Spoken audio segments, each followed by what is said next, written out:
Friends, today we are starting chapter Introduction for the book 1 Statistics for Economics for class 11th. In this, we will first talk about why economics. क्यों हम लोग को economics पढ़ना चाहिए.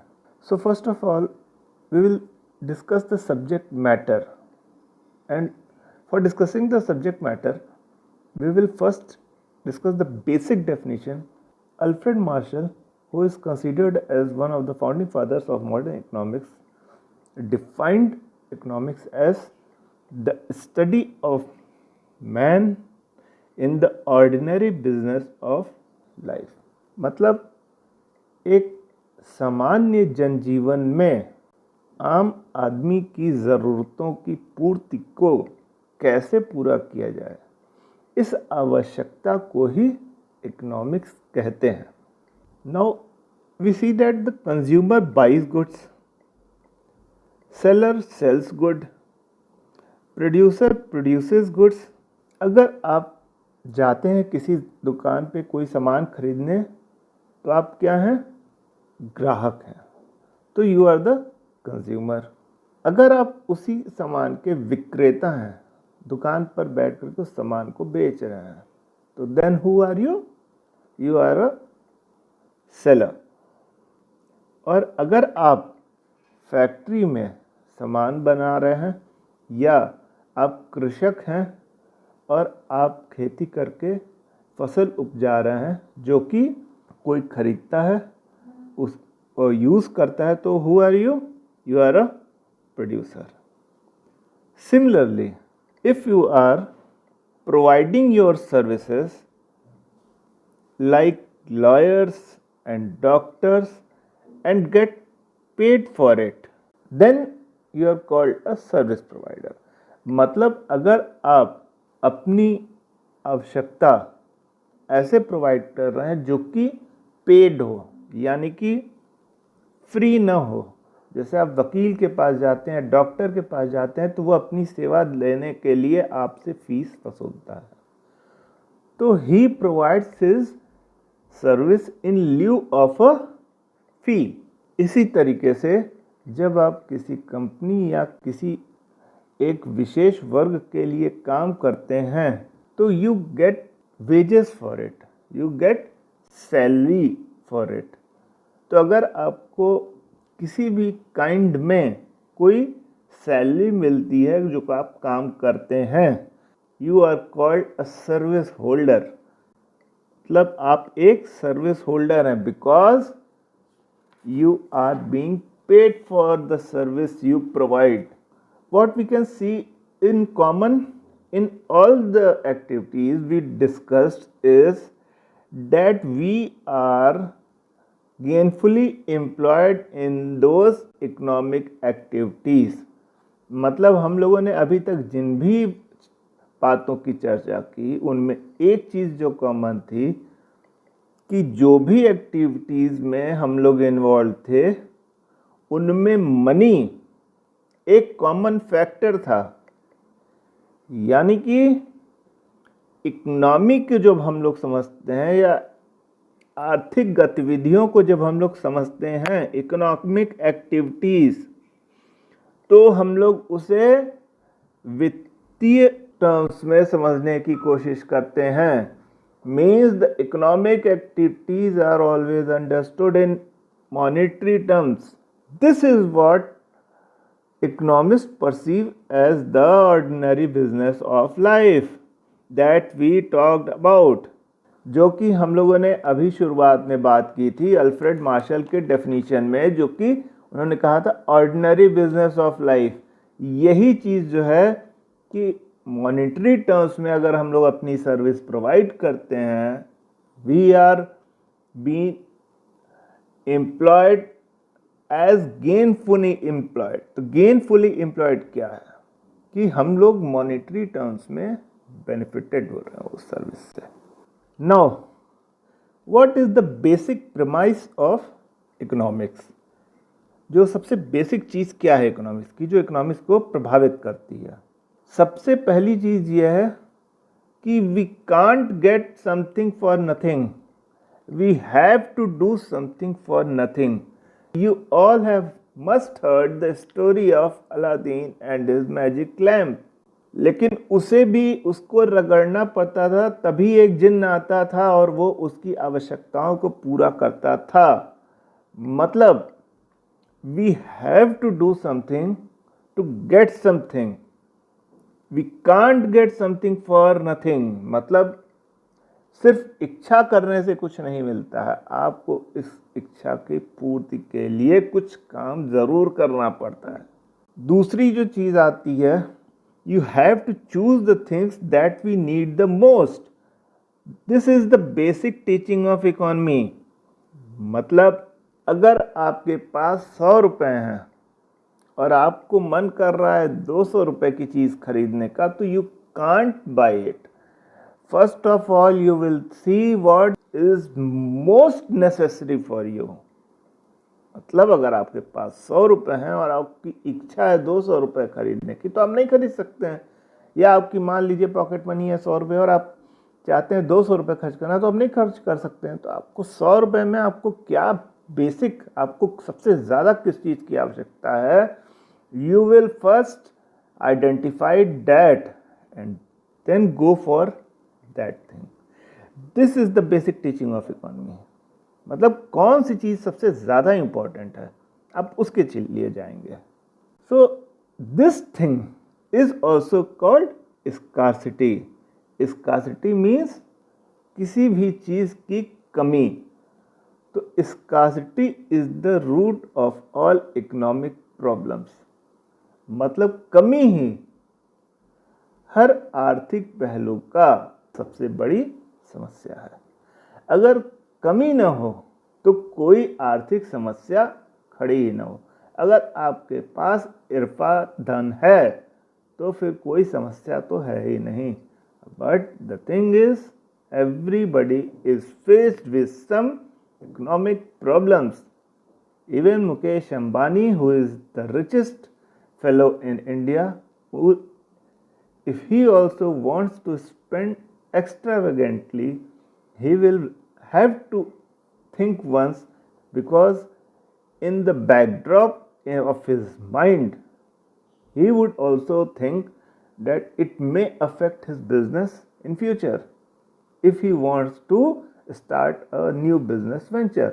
मतलब अगर उसे भी नया बिजनेस वेंचर शुरू करना है तो उसे भी ये पहले सोचना होगा कि कौन सा बिजनेस वेंचर जो है या कौन सा जो फैक्ट्री है उसे ज़्यादा लाभ देगी.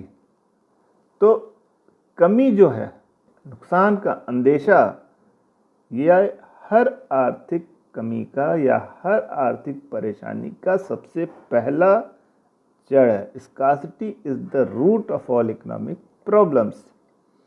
अब इसको अगर आप आम पहलू में देखें, let us see its manifestations in the various forms of society, जो कि आम परिदृश्य हैं. Like the long queues of railway booking counters, crowded buses and trains, shortage of essential commodities, the rush to get a ticket to watch a match or a new film, all are manifestations of scarcity. Means ये सभी जो चीज़ें हैं ये scarcity की ओर इशारा करती हैं. अगर आपके पास इतना पर्याप्त धन होता कि आप जो है क्यूज में नहीं लगना चाहते हैं, तो you could have paid extravagantly and got the ticket. लेकिन since everybody doesn't have that amount of access to money, so he has to stand in the long queues. He has to rush to get a ticket on time. So these are all manifestations of scarcity. इसकी वजहें क्या क्या हैं? The resources are limited. They also have alternative uses. This gives rise to problem of choice between different commodities that can be produced by these resources. जैसे कि आपको मैं बताता हूँ कि जो आपके पास रिसोर्सेज होते हैं, संसाधन, वो हमेशा एक उपलब्ध मात्रा में ही होते हैं, उनकी संख्या जो है वो सीमित होती है। अब उन सीमित संसाधनों पे किस तरीके से उनका यूज़ किया जाए, ये एक बहुत बड़ी समस्या है, क्योंकि कुछ संसाधन ऐसे हैं जिन संसाधनों का दूसरी जगह भी यूज़ किया जा सकता है। How can you use it that it benefits you the most, because if it has alternate use also, then maybe that alternative is better than that alternative you are choosing before. तो मतलब you have to decide that which of the two alternatives which you will go for. जैसे कि अगर एक किसान खेती के लिए फर्टिलाइजर्स वगैरह के लिए पैसा इन्वेस्ट करता है तो ये उसकी बेसिक नीड हुई, but the same resources can be used in production of non food crops और cash crops such as rubber, cotton, jute etcetera. These are alternative uses of resources which give rise to the problem of choice between different commodities that can be produced by those resources. मतलब यहाँ पे दो समस्याएं खड़ी हो गई. अब या तो वो जो कन्वेंशनल क्रॉप है वो जोते पैसे से, यानी कि खाद्यान्न जैसे कि गेहूँ हुआ, चावल हुआ, या तो उनको उगाए, या उन्हीं फर्टिलाइजर्स का यूज़ करके जो कैश क्रॉप्स हैं जैसे कि rubber, cotton, jute, sugar cane, इनको उपजाए. तो या तो वो फ़ायदा देखे या तो अपनी बेसिक जो नीड्स हैं उनको देखे. तो इन दोनों में से वो किसका फैसला करे, ये एक बहुत बड़ी समस्या. This is the problem of choice. It is the basic need and it gives to the problem of scarcity. यही जो है इकोनॉमिस्ट की सबसे बड़ी समस्या है. Now we come to how economics is studied. Economics is studied in three parts: consumption, production, and distribution. First of all, let's go to study of consumption. If we want to know how the consumer decides that what should he buy when he knows the prices of the goods, is called the study of consumption. मतलब अगर एक ग्राहक को सारे चीज़ों का दाम मालूम है और उसे ये डिसाइड करना है कि उसे क्या खरीदना है, तो ये जो चॉइस है, ये जो स्टडी है इस चीज़ की, इसको बोलते हैं स्टडी ऑफ कंजम्पशन.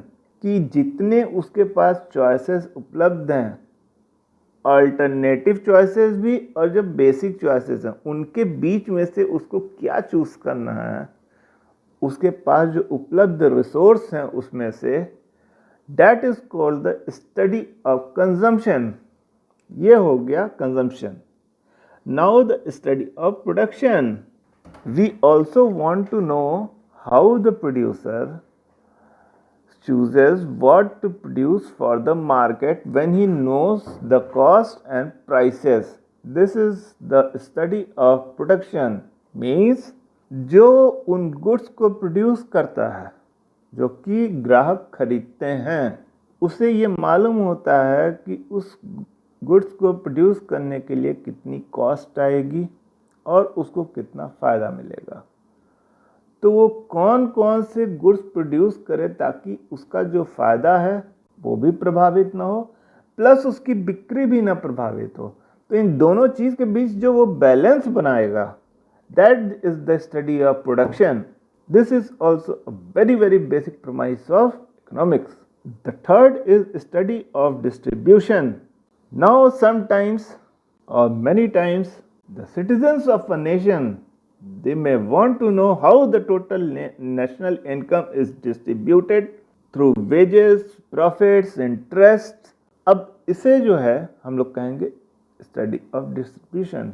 मतलब हमारा जो देश है उसकी जो टोटल नेशनल इनकम है, जिसे हम लोग ग्रॉस डोमेस्टिक प्रोडक्ट भी बोलते हैं, जीडीपी, ये किस तरीके से इसका डिस्ट्रीब्यूशन हो रहा है, आप किस तरीके से उसको किसानों के हित में लगा रहे हैं, जनता के हित में लगा रहे हैं, जनता को कितना तनख्वाह मिल रही है, पेंशन कितनी मिल रही है, क्या प्रॉफिट्स आपके पास हुए हैं, आप कितने, आपके ऊपर घाटा कितना है। तो ये सारी चीज़ अगर जनता जानने की उत्सुक है तो this is called the study of distribution of the goods. क्योंकि टैक्स तो आप अदा कर रहे हैं, तो you have a right to know. तो this is the study of distribution. Now, besides that, the modern economics includes some of the basic problems facing the country for special studies. Now, what are the special studies? For example, why or what extent some households in our society have capacity to earn more than others? Means ये जो basic studies से हम क्या समझते हैं, जो अभी तक हम लोग पढ़े थे कि कंजम्पशन, प्रोडक्शन और डिस्ट्रीब्यूशन, ये तो बहुत ही basic conventional division of study of economics हैं। लेकिन इसके अलावा आज का जो ये समाज है, इसमें कई ऐसी भी चीज़ें हैं जो हम लोग जानना चाहेंगे। उनके बारे में जब हम लोग बात करेंगे तो एक अलग अलग परिप्रेक्ष्य की आवश्यकता होगी। तो उस परिप्रेक्ष्य की जो चर्चा है उसको किए बिना हम लोग इसकी एक क्लियर पिक्चर नहीं प्राप्त कर सके। तो how to discuss them, we need a new perspective. For example, we may want to know why a specific household earns more than other. मतलब कि अगर दो हाउस होल्ड जो कि अगल बगल ही रहते हैं और एक ज़्यादा अर्न कर रहा है, तो maybe we want to know ऐसा क्यों हो रहा है। या एक तीसरा आदमी आ करके देखता है तो वो ये चीज़ जानना चाहे कि ये कॉम्प्लेक्स नेचर क्यों है कि एक आदमी ज़्यादा अर्न कर रहा है, एक आदमी कम अर्न कर रहा है। Second, distribution of middle class. सबसे पहली बात, मिडिल क्लास क्या है? We may want to know what is middle class. The third is relatively rich. The concept of relatively rich, what is relatively rich? कोई ज़्यादा रिच क्यों है, कोई कम रिच क्यों है? इसका आधार क्या है? Illiteracy, the prevalence of illiteracy. क्यों आज भी इतने लोग इलिटरेट हैं? इसके अलावा इतनी disparity in society, why it is existing, the disparities in society, why do we require education, plus some education despite they provide education, they don't provide that type of education which help us in providing a job. तो कुछ ऐसी educations हैं, कुछ ऐसी शैक्षिक प्रणाली है जो कि हमें जॉब्स जो है वो प्रोवाइड नहीं कर पाती है। So which type of education और वो in what manner we have to be educated so that we have got best opportunity to find a job in the market. मतलब आज की जो बाजार व्यवस्था है उसमें हम लोग को किस तरीके की शिक्षा पद्धति को और कौन सी शिक्षा को अपनाना चाहिए कि हम लोग के पास सबसे ज़्यादा अवसर रहें कि हम लोग के पास एक जॉब मिल सके। Now the next thing is about poverty and disparity and it's persistence. मतलब सारे जो सरकारी पहल हैं इनके बावजूद अगर पॉवर्टी एंड डिस्पैरिटी एग्जिस्ट कर रही है तो ऐसा क्यों है? Why it is so? The other thing is natural disasters which effect man's ordinary business of life enormously. ऐसे कई डिजास्टर्स होते हैं जो कि आदमी के जनजीवन को, सामान्य जनजीवन को अस्त व्यस्त कर देते हैं। अब जैसे for example, must have seen the covid recently and earthquake, tsunamis etcetera, क्योंकि आदमी के सामान्य जनजीवन को अस्त व्यस्त कर देते हैं।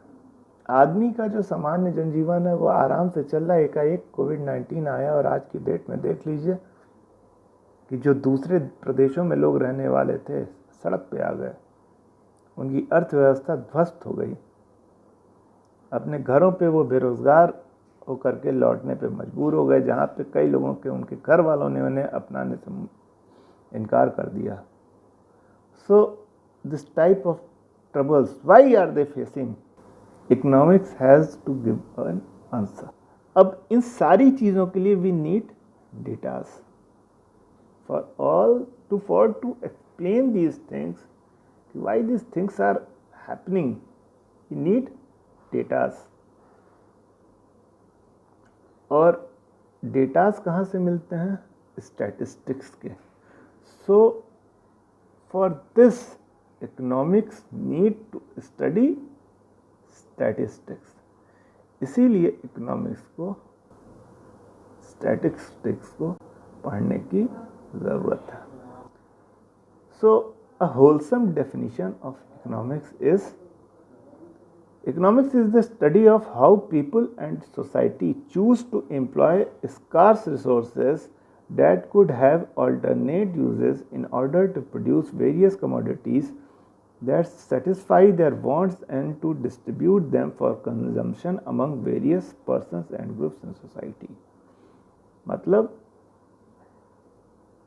इकोनॉमिक्स उस चीज़ का अध्ययन है जिसमें लोग और समाज जो सीमित संसाधन हैं उनको इस तरीके से चूज़ करते हैं कि उनका जो आवश्यक ज़रूरतें हैं और जो उनके अन्य ज़रूरतें हैं वो किस तरीके से उनको चुनें ताकि समाज में जो सीमित संसाधन है उसका बेहतर तरीके से इस्तेमाल हो सके। So the next part of this chapter will be discussed in our next episode.